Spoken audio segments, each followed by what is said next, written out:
A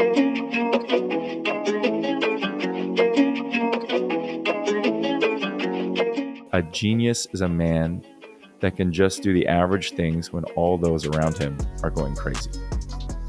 And the point of that was just to say consistency is everything.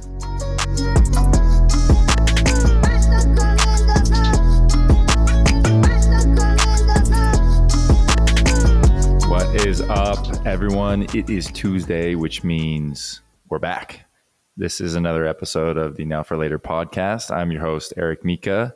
Once again, honored to be here. I don't know why I said honored. Excited to be here. Thank you guys for joining. Per usual, very grateful to have anyone and everyone listen. I've said this many times, but all feedback has been very nice. So if you have some critique, thanks for keeping it to yourself. No, I'm just kidding. If you have critiques, let me know. I'm excited to be here. Hope you enjoyed last week's episode. Nadia is obviously incredible, and our conversation was great. It was very fun to do it at the time that we were doing it. I was inspired then listening back the last couple of weeks as we prepared to edit it and put it out, I was inspired again. She just doesn't do anything lightly. Like everything is 100% or 110%. And if not, then I don't know.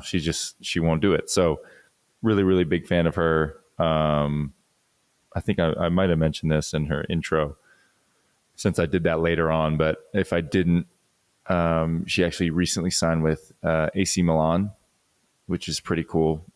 Top division in Italy, very historically. What's the word? I'm going blank. A historic team. I'll just put it that way.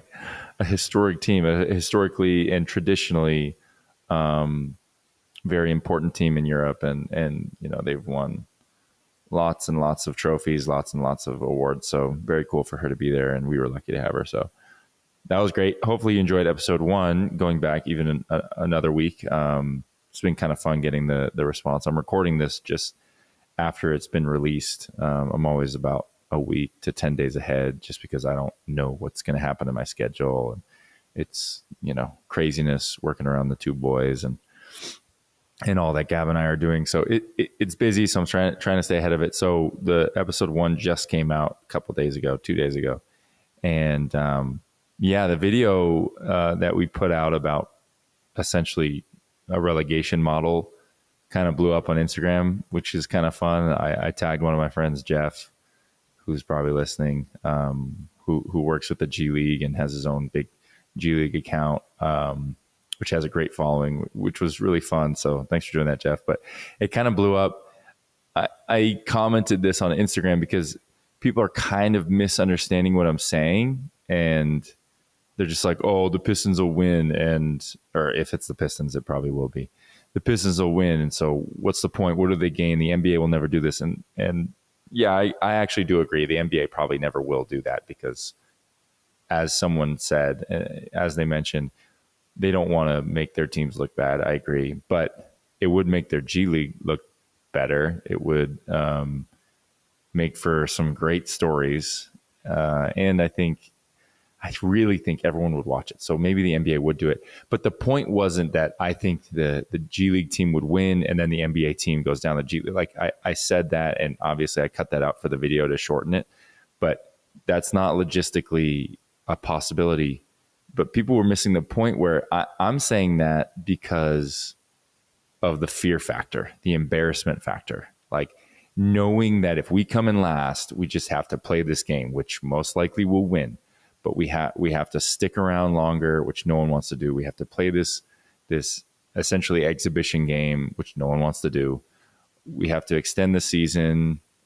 We have to, go prove that we're better than the G League players, which we know we are, but no one else believes it at this point. It's just a little bit of motivation to not come in absolute last place. Someone else said, what if you did that or some model of that at the end and you put some money on the line, like the in-season tournament? I think that'd be great. I think G League players are better than people realize. And, you know, money talks for everybody, especially G League players who are making like sometimes, let's see, 1/100th of what NBA guys are playing. Is that the right math? Someone will have to check me on that. Anyway, so kind of fun getting that discussion going. Some people had some really creative ideas, which were cool. Having a Final Four, someone said, bottom two teams, top two G League teams, and they kind of play in like a tournament and winner takes all. I think that'd be another great one that people would watch.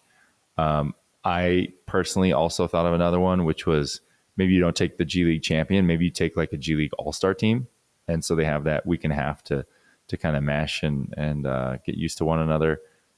That would be, I mean, all NBA players. You know what I mean? Like current that are on assignment, or maybe you couldn't do that, or ones that have tons of experience, like the one that I mentioned before, or ones that are about to be on the map. All NBA players playing against the bottom of the league, and that one to me, the G League All Stars win. If they can find some cohesion, then I see them winning. But again, that's just me. Let's jump into this week's episode. I liked the sort of blueprint of last week, kind of doing the rapid fire, a little bit of an update, highlighting some former guests, some current event stuff, some story time, some stuff from things I'm reading. I liked it. If you guys don't like it, then obviously you can just stop listening. And I was joking earlier about like any critiques. Like I actually would love to hear what you guys think is working, what you think isn't working, what you like to hear, what you don't care to hear. Because it does matter to me, because I'm still obviously very loosey-goosey on this. I'm figuring this out as I go. I like this, I said blueprint. I kind of like this framework that I started with week number 1's episode, and I'm going to stick with it. But, very, very adaptable, malleable at this point. So I'm not kidding. Like, let me know if you'd like to hear something else, or for me to structure this in any other way. But for now, I'm going to keep it the same. So first of all, rapid fires. So pet peeve. My pet peeve of the week is people not putting their carts away. This is like, I think the lowest of low. I think there's like, how many levels in Dante's Hell? You're going to the bottom one. Like, it's not that hard. And I thought I had another one, which I guess I'll save for another week. And then this literally happened last night. We went to Costco, and the lady next to us, first of all, was blocking us because there were so many carts behind us being unloaded. And then the only way to turn was this lady next to her. So that's the only reason I noticed, is because like her car was kind of blocking us for a second. I didn't describe that very well, but she was blocking us, and her son was in the front seat. And he wasn't like some little kid, so he could have said something too. But to each their own. And so I'm watching them because I'm waiting for them to leave, because then I can finally leave. And she just left her cart on like the side, like behind the little parking barrier. And I was just like, I was so close to saying something. I should have just said something, because who cares? And it would have made for a better story. But I just don't get it. It's like 16 feet. Just walk it back. Like, society doesn't ask much of us, to be like a pretty average citizen. And that's one of them that to me is so easy to do. And so when people do it, it just irks me. So there you go. My pet peeves are always probably the longest thing on here. Okay, favorite place to eat, restaurant, food, some type of highlight in that world. Mine is Roma Restaurant and Deli in the Spring Valley area, so just south of Vegas. If you live in Vegas area, or if you visit, which I feel like most people do, somehow people find their way to Vegas like once a year. Or everyone I know, at least, I guess it helps that I live here, so they come to visit. But if you are, this is places like hole in the wall, off the strip, really, really good food. We went there with my parents and some of their friends a couple months ago, and we kind of saw it on Google, like from the street view, and we were like, oh, what is this place? And like, you get there and it's like part of a strip mall. So like very, don't judge a book by its cover kind of a deal. But we went in, great vibe, great atmosphere. It wasn't super full, which again, you might think isn't a great sign, but I think it's just because it's a little bit off the strip. It's kind of a hole in the wall. Everyone there spoke Italian, which is a great sign. My wife and I love that because we got to chat it up with them. Well, she did more than I did, but food was incredible. Like really, really good, authentic Italian food. Had some really, really good pastas, really good and what do you call them? Starters. So yeah, that's my food of the week. If you're ever in Vegas, man, the plane experience. The plane ones are just absurd. But I'm going to give you the really short version of this because I could go into some seriously weird details. But suffice it to say, there was an older woman who was having some type of cardiac arrest or breathing problem, or I don't know what was going on, but she was bobbing in and out and didn't speak any English. Her husband didn't speak any, and we're talking old, like over 100 years old. I was going to say like 150 years old, like as a joke, but like they were very old. A nurse comes from the back, did a little bit of CPR, elevated her head, was doing all these little checks. And then this alleged or supposed, I guess, med student also jumped and was looking for medicine and was also helping with the CPR. And eventually they got like the little defibrillator out. They didn't use it, but like they were about to, and it was wild. So we landed in Sacramento. This is when I was in the G League with Stockton. Landed in Sacramento. Paramedics came on right away, and she seemed okay by the time they took her, which is, obviously the positive takeaway from this. But long story short, and this is the short version, right? We get to baggage claim, and one of my teammates,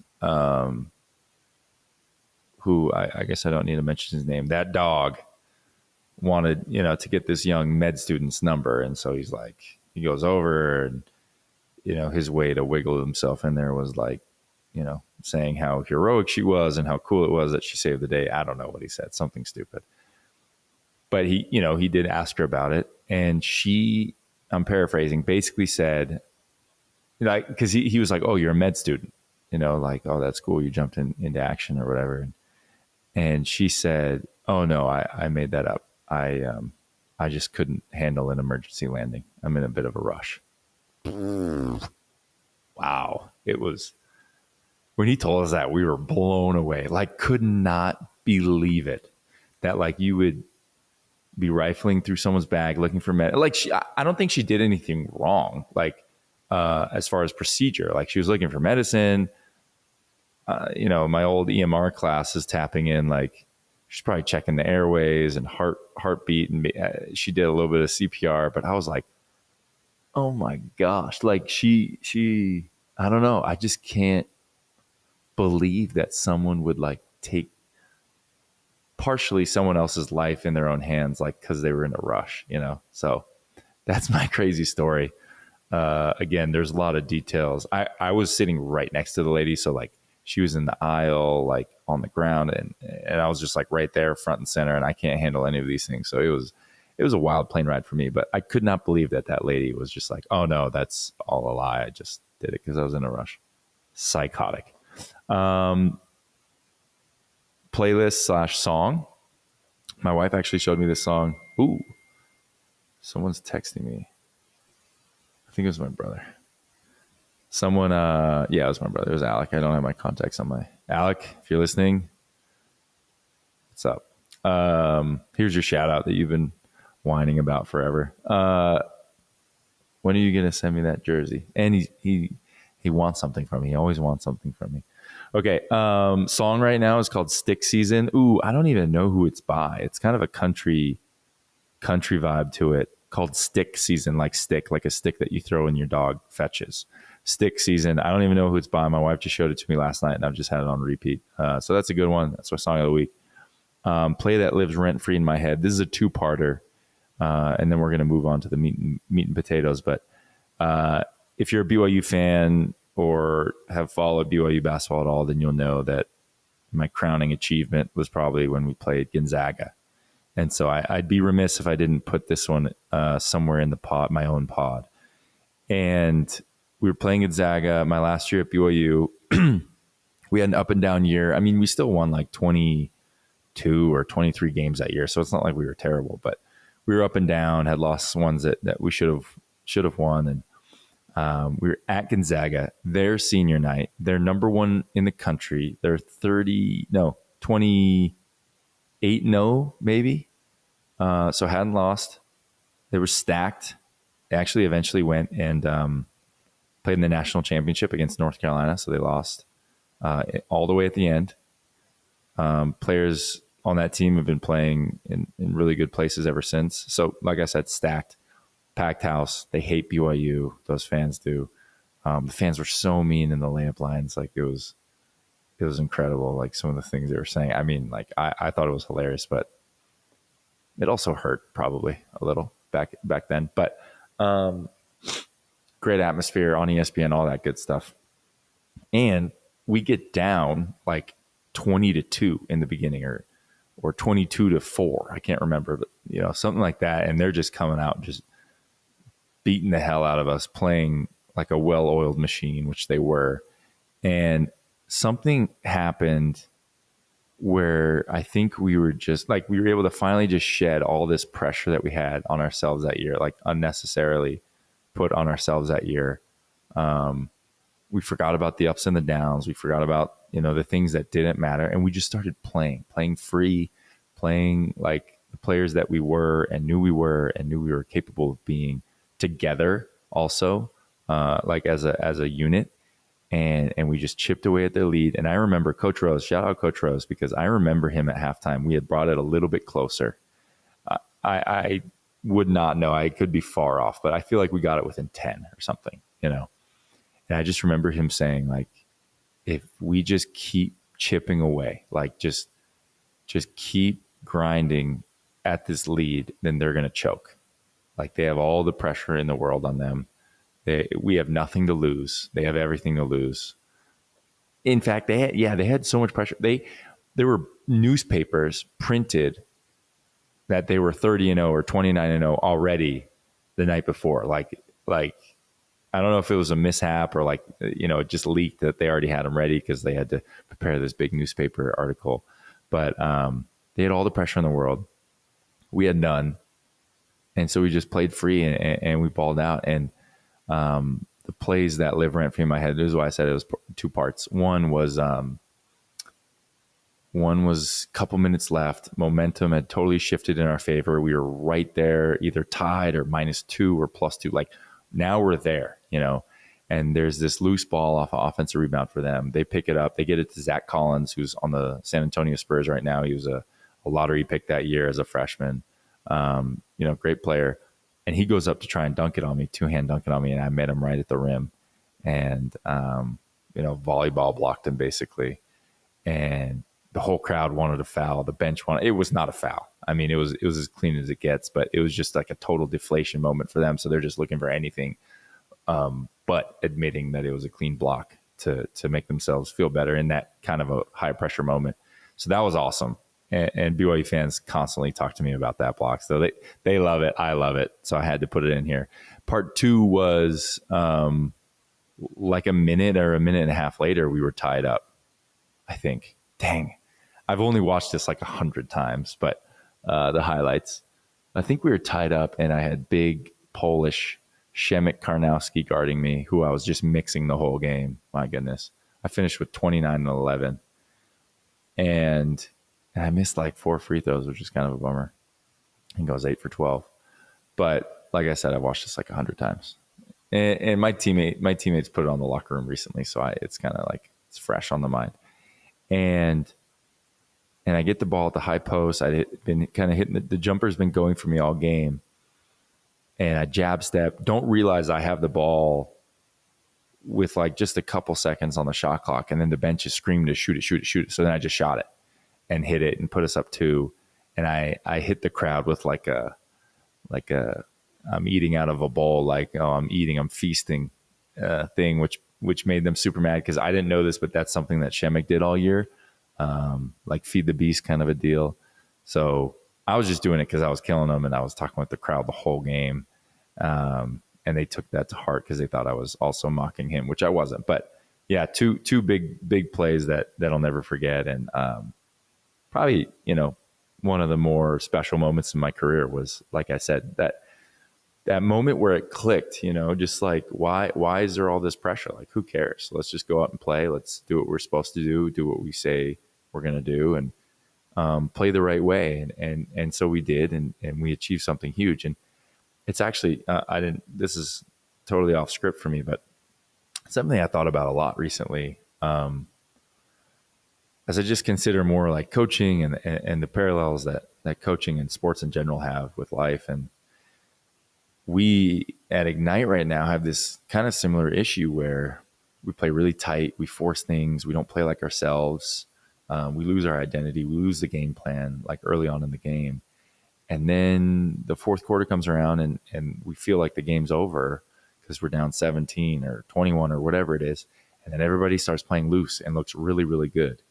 And so it's kind of an interesting phenomenon. And I don't really have any kind of a solution or point of saying this, but just makes me wonder, like, what if you can just go into the game? And I've talked to some of the guys about this. What if we go into the game with that mentality that we're already down 20, right? Like, what is it about the beginning of the game that freezes you or freezes us? Because I do the same thing. It's just kind of silly that we think that way and have that mentality, because we absolutely shouldn't. And in our case, we are down 20. We're playing guys who are bigger, faster, stronger, who have more experience, who have maybe more of a chip on their shoulder because they've been in this league longer, so they've been burned more than like the young guys. Oh, the lights just went out on me. I wonder if I move my arms. And we're good to go. So I guess I need to pay attention to that every 20 minutes. But like, these guys have an edge because of all the things I listed. So we should go into these games thinking we're down 20 and play loose and play the way that we finished the game. So I don't know, just food for thought. You guys probably don't care. All right. That's pet peeve. That's not pet peeves. That's rapid fire. Took 20 minutes again. Everything else is quick though. I mean, come on. We'll be here another 15 minutes. On and off the court update. This one, kind of a doozy.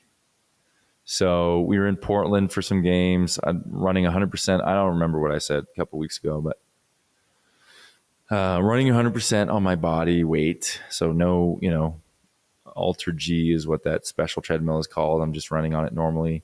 Doing some lateral stuff in the weight room, loading it a lot in the weight room, with single leg squat and lunging and dropping off the bench. What do you call those? Depth drops. Doing a lot, and it was responding well. And then I was doing this kind of lateral movement that gave it a lot of issues and kind of set me back, it felt like. So we got an MRI, and it's just, without going into too much detail, it's just not healing the way we expected with the progress that I was making in the weight room and on the treadmill. So unfortunately, I've actually been waived by Ignite. So it's kind of like a season-ending injury waive, I guess you would call it, or cut, whatever you want to call it, because they need a spot, and they need the cash to be able to maybe get someone else to come in and actually help on the court. So yeah, huge bummer.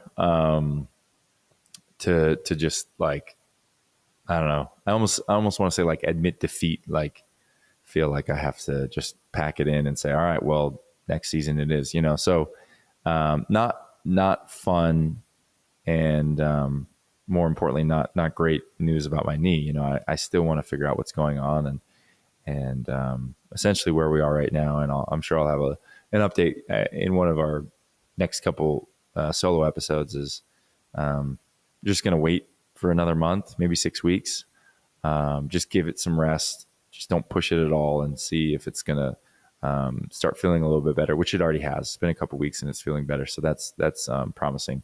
So I think it just needed more time. I think it needed a slower recovery than we thought. And so we kind of pushed it a little bit, and it just didn't like it. So it's got a mind of its own.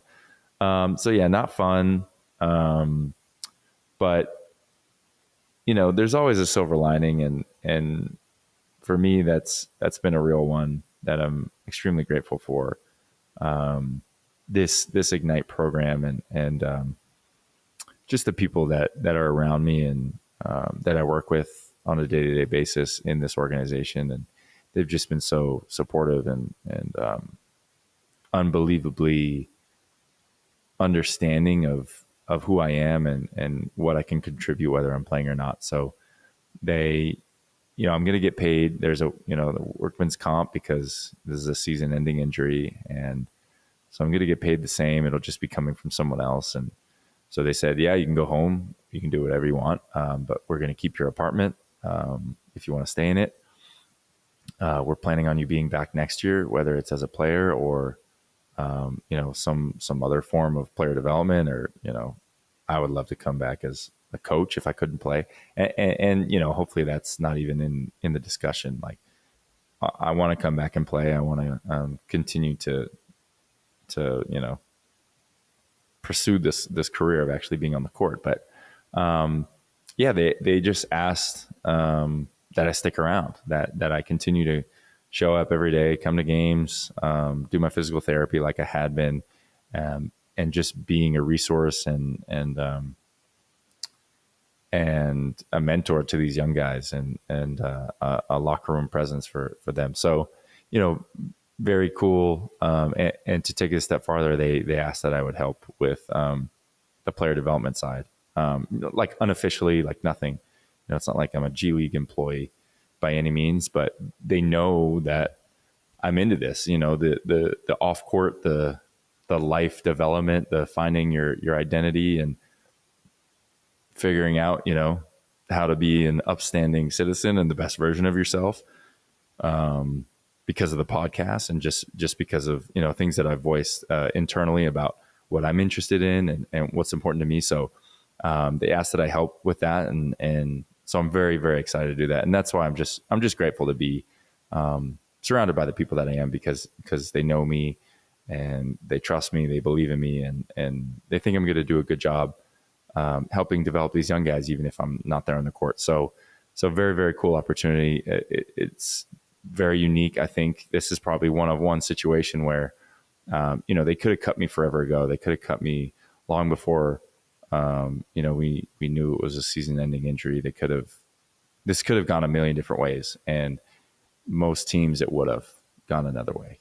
In Europe and Asia, as I've experienced, in the US, in the NBA, definitely would have gone differently. So, just kind of a big moment of gratitude for me. And it's just cool to, the next couple of months, I'll continue to rehab and get this knee back, but, I'll get a chance to see another side of this business and help these young guys in the aspects of community outreach, preparing them for the pre-draft process with different interview things, facilitating. They have these classes that they take through Arizona State, these business classes. And so, pretty cool. Feel honored to do it. And, like I said, silver lining, not what I want to be doing versus playing and being healthy and contributing that way, but, could be way, way worse. So, I'm excited.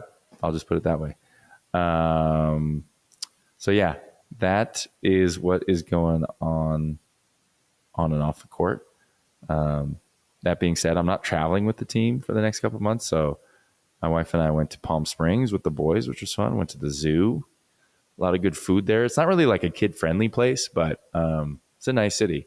And we went 2 summers ago with Gabrielle's family, and it was mid-July. And I think it got up to like 118 degrees, and that's like where it was most days. And it was like horrible. Like all I could think about was how I was just like soaking wet in my own sweat all day, every day. We did go up to Joshua Tree, which was fun, and it was cool. Literally, it was cooler up there, so that was nice. But it was so hot. We actually took a picture at the zoo because it was like mid-60s last week, so it was awesome. So we went to the zoo, and like it was perfect weather. The animals were out and active instead of just like hiding under whatever little shade they give them in the zoo and wishing they were dead. And so we got some fun comparison pictures. The one with JoJo close to 2 years ago, and I'm just covered and drenched in sweat, and then holding him now. So that was fun.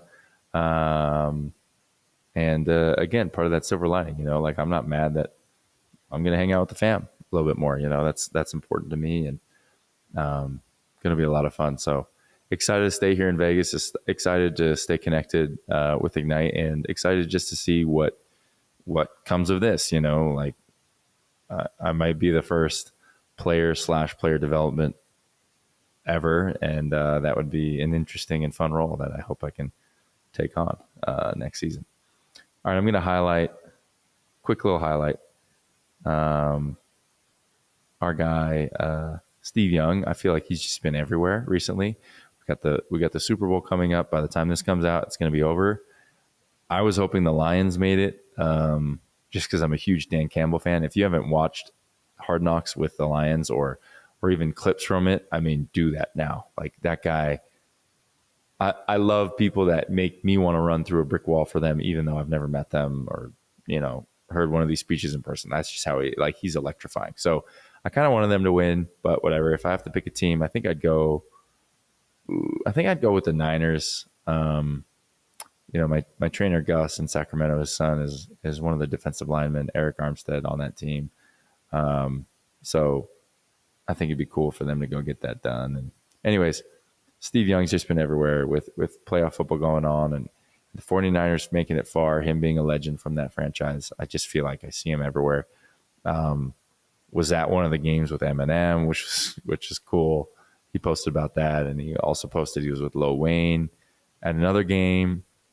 And then what I thought was really cool, I'm not sure if I saw this on Instagram or if I saw it on like a commercial or maybe both, but there was just a quick little story on him and his, I can't remember if it was his daughter or daughters, who are super into football now, and they play flag football, and it just talks about like his love for the game and how that transferred to the next generation, and just the love and the support that he has for his daughters and their love for the game, and kind of that passion blossoming. And obviously he's proud of that because that was a big part of his life. And so being able to then see it in his daughters' lives, who stereotypically or typically you don't see, you don't see a lot of girls in football. So they're kind of breaking down those barriers, and he's just being a huge support of them. I think he said he hasn't missed a single one of their games. And at another point, he was getting clowned for hopping out of his minivan that he drives to the game. So I just thought that was cool. It just shows he's a down to earth guy, and has his priorities straight. He's helping his kids do some cool things. So yeah, that's a highlight for Stevie. Steve, I know you're not listening, so I'm going to call you Stevie. Reading now. I don't know why this feels like so small. I thought this was cool. This is from The Psychology of Money, which I'm about halfway through. And again, I'm not reading it. I'm listening to it, but that's fine. So back off. But The Psychology of Money is a good book. And this doesn't have tons to do with finances, which is why I'm sharing it now, because I just think it's applicable to anybody. But this is a Napoleon quote. And if you don't know who Napoleon is, then go look him up or watch his movie. Wasn't there a Napoleon movie that just came out? So Napoleon said, "A genius is a man that can just do the average things when all those around him are going crazy." And the point of that was just to say consistency is everything. Like a genius, the top of the top, the people that we hold in such high regards, is it regards, that we just know are the best, that we all look up to, that do these incredible things. All they are consistent, when everyone else is going crazy, running around, when I hear, when everyone else is, what did it say? Going crazy. I just thought of like a chicken with its head cut off, running around because of the ups and the downs, and or the obstacles, or people saying no, or it being harder than we thought, or there's so many things that, and this is similar to what we talked about 2 weeks ago.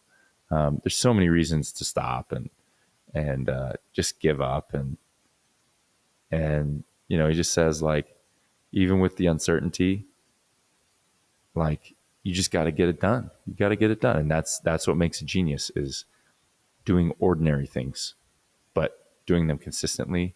And, no matter the circumstances, like, everyone else goes crazy, gives up because of the circumstances, a genius keeps going. So I really like that. And, could definitely do better. I just have, with an uncertain future, it's hard for me. And it's hard because every day is also so different because of my boys, as I mentioned earlier. But you just have to have some anchors. You have to have some non-negotiables, as a lot of people like to put them, or call it. You have to have things that you can always come back to, and that you're doing consistently. And whatever that is that you're focusing in on, you're going to be a genius in that world, right? Like, you're going to see change. You're going to see improvement. It's just all about consistency. So, long story short, consistency is key. Last thing I want to talk about before a little story time is something I read about and thought was really interesting. I kind of want to post about this to see what people thought too. But there's something that is in the works from this guy named Peter Thiel. I think that's how you say it. You might know him. He's one of the co-founders of PayPal. I think he was the first, I read, outside investor of Facebook. So he had like 10% of Facebook or something right when it started, and they were funding, and so obviously he's done very well for himself. Has a pretty high net worth in the billions, and he teamed up with this doctor. His name is Dr. D'Souza. I'm probably saying that wrong, but D'Souza, who's been who's trained as a lawyer classically, and I guess helped Mr. Thiel in some big case win a bunch of money. And so these two seem to be like pinky in the brain, like they're always scheming or something, because this is just crazy. So these two decided to start something called the Enhanced Games. And I don't know the timeline. I don't know when they're trying to start and have funding ready, but basically it's privately funded, and they want to rival the Olympics, but just have all performance enhancing drugs allowed. Like, you can just do whatever you want, whenever you want. If it's going to make you better, then you can do it, and just see kind of, all right, who's the very best without any limitations, right? Two things that I thought was interesting. One is that Peter Thiel is, like, I guess, obsessed with kind of extending his lifetime. He's very open about, like, different things with his diet and different, I guess you'd call them like therapies and vitamins, nutrients, like all these things that he's trying to do to extend his life, which I think is great. But he also openly admits that he wants to freeze his body, so that if and when he says technology will permit, he can be essentially brought back to life. So I thought that was interesting. And it seems like that's kind of what sparked this and why they want to do it, because Dr. D'Souza said they want to do it because the data would be, quote, very useful to determining compounds and therapies to extending human life. So they're kind of obsessed with this notion of, all right, what will be hurtful or harmful? What will be beneficial to the human body? Like, how do we create a superhuman, and how do we then, I would imagine, apply that to ourselves, or just like the regular average Joe, so that they can, I don't know, live forever. What are you going to do forever? So yeah, kind of interesting. The other interesting part that I read was, and I think they talk about this as they're arguing against, like, why they're doing this and why the Olympics are, I don't know if they think they're necessarily bad, but outdated, or there needs to be this competition, which would be the Enhanced Games. And that's that. And this could be wrong. I think I read this from the New York Times. So if you have a problem with this, then take it up with them. These are not my numbers. I didn't do a Qualtrics survey to get this, but I think I read that 44% of Olympic athletes, and again, I don't know what that means. That could mean anyone who qualified. That could mean people that were even invited to the qualifications. I don't know. Pretty big number though. 44% are currently using performance enhancing drugs anyways, some form of it. But only 1% gets caught. So their argument is, let's just open the floodgates, let people do whatever they want, and see what kind of entertainment it brings. I actually don't mind it. I know, again, in this New York Times article, they quoted some current and former Olympians and coaches and trainers, and they just said it's not fair, that it's not right, that it's harmful. And I don't know. I can see both sides. But like, as a viewer, I'm going to watch it for sure. I'm going to see like, all right, what are these people jacked up on, HGH, how high can they jump? Like, I think that's actually kind of interesting. And I'm not even obsessed with like living till I'm 1,000 years old. I think it's not a horrible idea. As far as entertainment goes, but I could see the other side. There's a million ways it could go wrong, but that's kind of any venture, which is what this is. This is, these are guys who have built companies before and have bet on themselves, and now they have a lot of big time, very wealthy people that are backing them, that are also kind of thinking the same, that like people are going to watch this, they're going to eat this up. Another thing that they brought up, which I don't have a problem with the Olympics, but just another interesting point, is they talked about how harmful the Olympics are usually to the host country. How I think since 1960, every single host country has gone over budget. And I've seen some of these arenas and stadiums as I've traveled for basketball that get built, and it costs billions of dollars for the city.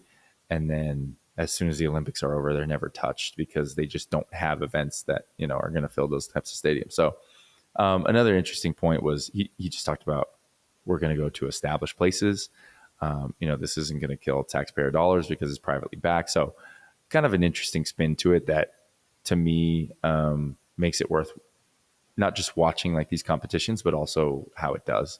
So yeah, I just thought it was interesting. I get both sides, but like, I think if I'm given like the gladiator, what is it, like, thumbs down, you're dead, thumbs down, you live, I think I'm gonna give it a thumbs up overall, meaning I would watch it. As an athlete, I also give it a thumbs up, because it's like, if 44% of people are already using stuff like that, I think that's super lame. And I also don't get how that can be possible. But maybe 44 is high, but it means there's a high number. So I don't know, maybe this will encourage those ones to jump over to that side and keep the Olympics fair. I don't know. But also, as an athlete, like, I don't think it's unfair, because it's open and it's honest, and everyone who's going to be doing that stuff is going to be there, and they're all going to know about it. So I kind of want to see it too. I kind of want to see like the limitations that we currently have, if they're broken, or where they're, the new bar is set as an athlete. So as a consumer, as an athlete, I'm gonna give it 2 thumbs up. So that'll be interesting to follow along. And I'm going to finish with a little story time. Unlike last episode, I can't really connect the dots. Last episode, I talked about relegation in the NBA, or different models that are similar to the relegation, then talked about my own brush with almost near death in Italy, right? So it kind of tied hand in hand. Unfortunately, I couldn't do that this time. I literally just scrolled through pictures and was thinking like, all right, what's fun, what's entertaining? And I landed on China.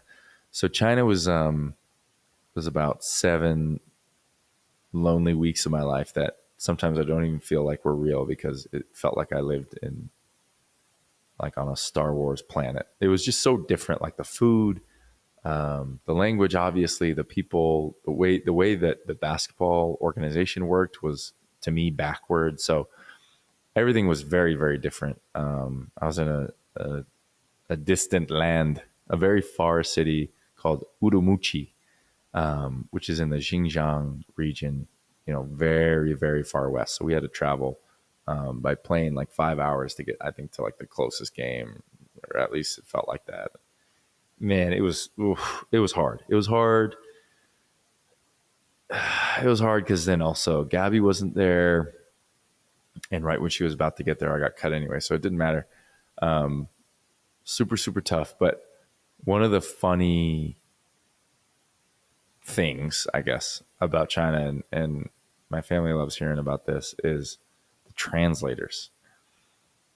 Everywhere else I've been, everyone's been pretty good at English. I mean, I've had a coach here or there who's not great, but definitely good enough. And his surrounding staff is good. General managers are usually good. Italy, France, Germany. Where else have we been? Serbia, they were great. But in China, it could be hit or miss. I haven't really done that research, but my coach spoke zero, like 0 words of English. Maybe hello, maybe.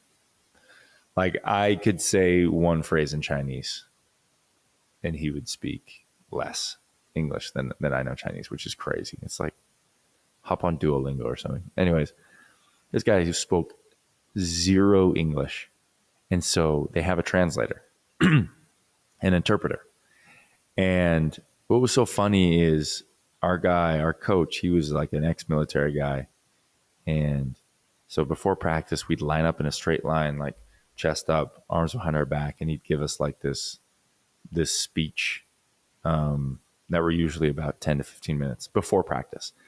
And he's walking up and down like we're in the military, like we're just part of his ranks at this point. And he'd give this, and what was so funny was with this translator, whether it was before practice or before games, which he'd also give 20. One time I timed it 25-minute speeches.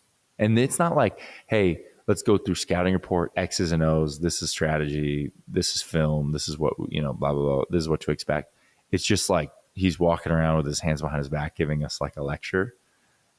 And actually, one of my teammates, my point guard, Kay Felder, he would put in headphones and, and listen to music the whole time and just like, and then put his warm up hood on and just like give me a wink, like, all right, I'm out. See you later. And I just sit there and listen to, anyways, I'm getting to the point. And then timeout, same thing. He talked the whole timeout, the entirety of the 30 or 60-second timeout or TV timeout if they were a little longer. And then our translator would give us like a 6-word summary. I mean, like it was absurd. Like the dude would sit up there for 6 minutes at a time, whether it's pregame or pre-practice, spitting out who knows what. I mean, maybe it was fire. Maybe it was like, oof. Maybe I wish I heard all of it. Probably not. I think it was, considering the level of play that's there, it was probably nonsense. But every maybe not 6 minutes, maybe like 4 minutes, the translator would like chime in, be like, but it was always just like the most basic stuff. Like he's trying to summarize 4 or 5 minutes. He's probably telling like some war story or like some inspiration from who knows what, something he's reading. He's like doing exactly what I'm doing now. And then our translator would just butcher it and be like, yeah, he says box out, rebound, play hard, play together as a team.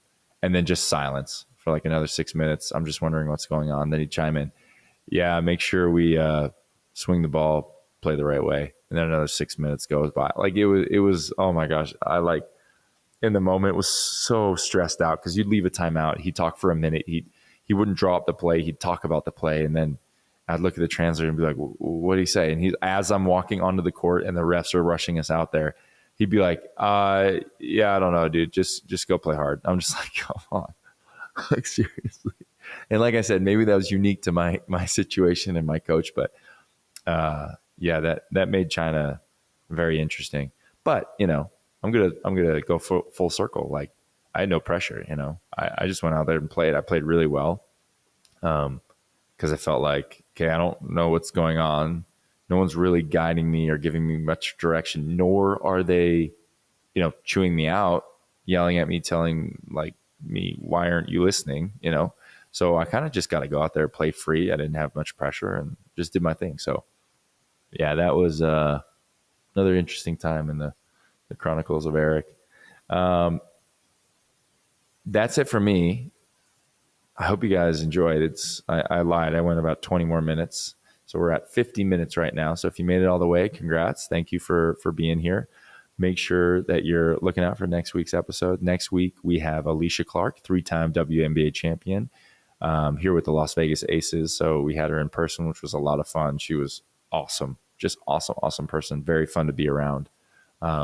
Electric personality, and she's into some very cool things, and had, I think, an awesome perspective on kind of what life after sports is going to look like, and how she's started to prepare now as she's later in her career. So just really, really cool. So I hope you guys tune in. As always, make sure you're following at Now for Later Pod on Instagram.